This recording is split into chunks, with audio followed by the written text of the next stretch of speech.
Samantala, rumonda ang mga tauhan ng isang barangay sa Paco, Maynila para tiyaking walang menor de edad na lumalabag sa curfew roon mula alas 10 ng gabi hanggang alas 4 ng madaling araw. Hinigpitan ang pagpapatupad sa curfew dahil sa sunod-sunod na kaso ng mga nawawalang bata sa Metro Manila. Balitang hatid ni Mav Gonzalez.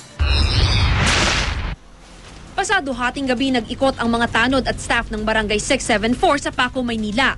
Ang pakay nila, mga menor de edad na lumalabag sa curfew. Dahil kasi sa sunod-sunod na kaso ng mga nawawalang bata sa Metro Manila, nakiusap ang Philippine National Police sa mga lokal na pamahalaan na mas paigtingin ang pagpapatupad ng curfew.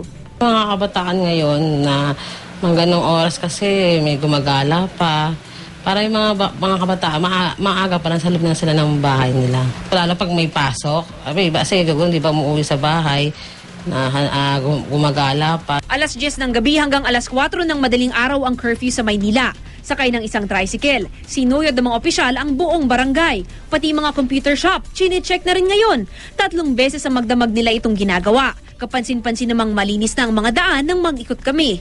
Yung mga kabataan ngayon ay marunong na rin na siguro naintindihan nila na para din sa kanilang kabutihan nyo. Bagamat walang nasitang menor de edad, may mga pinaalis namang natutulog sa bangketa. Kung may mahuling lumalabag sa curfew, ipinapatawag at pinasusundo sila sa kanilang mga magulang o di kay dinadala sa DSWD.